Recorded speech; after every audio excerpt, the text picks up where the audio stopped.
Bonjour à tous, on est chez Asus et aujourd'hui je vais vous présenter l'Asus Padfone. Donc comme vous pouvez probablement le comprendre avec son nom, il s'agit d'un téléphone, mais un peu plus qu'un téléphone parce qu'il y a la possibilité de le connecter à une tablette que vous voyez ici. Donc cette tablette elle est relativement classique parce qu'on est habitué chez Asus avec les différentes transformers. Mais dans un premier temps, on va regarder ce téléphone, donc téléphone qui est sur Android 4.0 Ice Cream Sandwich, avec une mise à jour qui est prévue vers Jelly Bean, sachant que la TF300 a déjà reçu sa mise à jour en France, donc ça devrait pas tarder. Ce téléphone, il se caractérise par plusieurs choses. Déjà, il a un processeur Qualcomm S4, qui est en double cœur. Généralement, Asus fait plutôt dans le Tegra, donc là, c'est plutôt inédit. Donc, ce téléphone, il a un écran de 4,3 pouces avec une définition QHD, c'est-à-dire 960 par 540 pixels, donc technologie Super AMOLED. Au niveau de la mémoire intégrée, c'est 16 Go de mémoire interne et 1 Go de RAM. Donc là, on est relativement sur des choses classiques.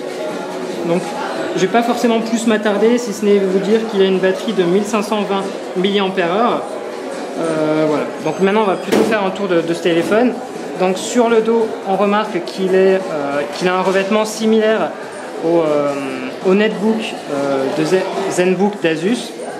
Donc c'est un toucher très agréable. Donc, si on regarde sur l'arrière, il y a une caméra de 8 mégapixels avec flash LED. Juste à côté, c'est le haut-parleur.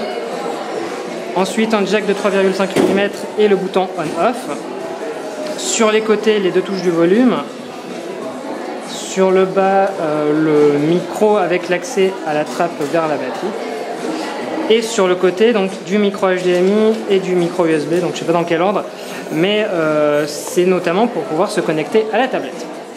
Donc ce téléphone, on va le déverrouiller, il est relativement classique parce que comme Asus nous a habitués, il faut savoir donc qu'il y a relativement peu d'ajouts. Ça va plutôt être des ajouts logiciels, pardon. Donc comme AdVibe qu'on retrouve sur les tablettes. Bon, en l'occurrence là on n'est pas connecté à internet, donc du coup on n'a pas accès à grand chose.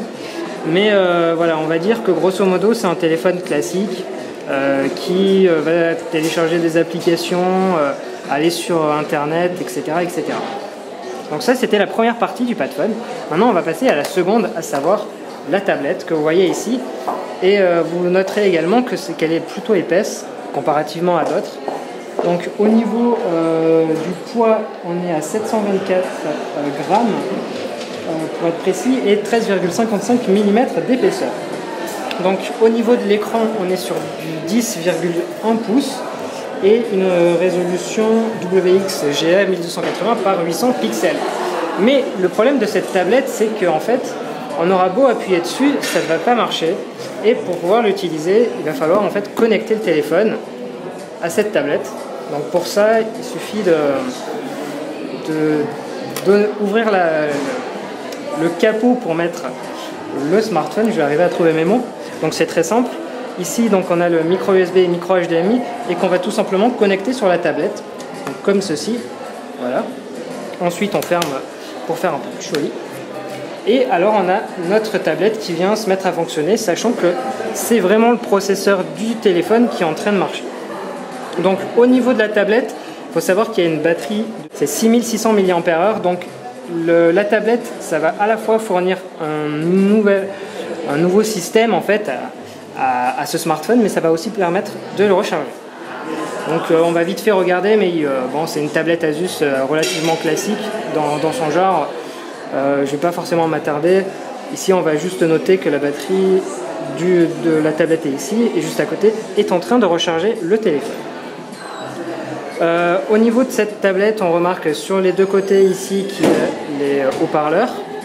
Sur le dessus, donc comme vous avez déjà vu, le capot pour le téléphone. Ici, le bouton du volume, le bouton on-off. Les touches du volume sont du côté gauche avec le jack. Donc sur le bas, on retrouve la connectique classique d'Asus parce qu'il va y avoir un dock qui va être possible d'acheter, mais qui sera vendu séparément. Et sur le dos, on retrouve à nouveau ici le toucher façon ZenBook, et ici c'est un peu plus doux. On remarque également que la petite caméra qui est utilisée, en fait, c'est pas celle de la tablette, mais c'est celle du téléphone. C'est plutôt intelligent comme système.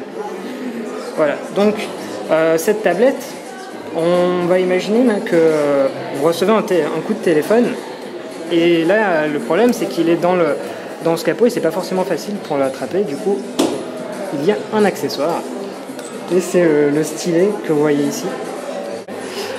Ce stylet, en réalité, c'est vu comme une oreillette Bluetooth, parce qu'on va pouvoir en fait le pairer au téléphone ou à la tablette. Et ici, il y a un petit micro et ici, un haut-parleur. Et vous allez donc pouvoir téléphoner grâce à ce stylet. Ici, il y a un petit bouton pour le décrocher-raccrocher. Et ici, des touches pour régler le volume. Et juste en dessous, c'est du micro USB pour recharger cet accessoire, sachant que c'est du Bluetooth. Forcément, il va falloir le recharger de temps en temps. Mais avant tout, ça reste un stylet, donc vous allez pouvoir, par exemple, annoter, est-ce qu'il y a quelque chose qui permet là-dedans d'écrire des trucs. Non, mais c'est pas... On va faire tout comme. Voilà, hop. Donc voilà, on a notre stylet, hop, un coup de téléphone arrive, et ça nous sert, en fait, de petit téléphone.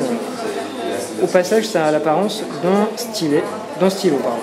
Donc au niveau du prix, on est sur 69 €. La tablette que vous voyez ici avec le téléphone, c'est 699. Et il y a un dernier élément, c'est donc le dock qu'on retrouve sur les autres tablettes Transformer. Donc c'est un dock clavier classique avec de la connectique ici pour recharger. Alors ça va recharger cette batterie plus la tablette plus le téléphone. C'est vraiment du 3 en 1. Donc ici c'est ce qu'on utilise en fait pour connecter la tablette dessus. Donc c'est assez classique. Voilà, c'est fait. On a notre tablette qui est connectée. Et ici on va retrouver donc un lecteur de carte SD et SDHC. Et ici c'est un port USB classique qui est USB host, et vous allez par exemple pouvoir l'utiliser pour mettre une manette et jouer à des jeux, par exemple Shadowgun ou d'autres. Là on est sur la tablette, on est par exemple en train d'être sur internet. Donc imaginons on surfe sur Android.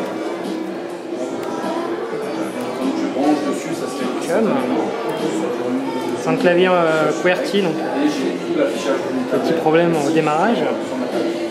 Donc là, on est sur le site et tout à coup, on reçoit un appel.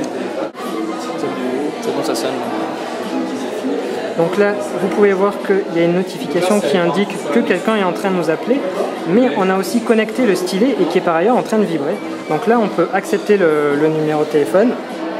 Donc il faut appuyer ici et hop là, immédiatement, vous êtes en train de parler à la personne. Donc comme je vous le disais tout à l'heure, il y a le petit micro et très simplement, en fait, on va pouvoir parler ici et entendre. Une fois que la conversation est terminée, hop, on raccroche et c'est fini, fin de l'appel.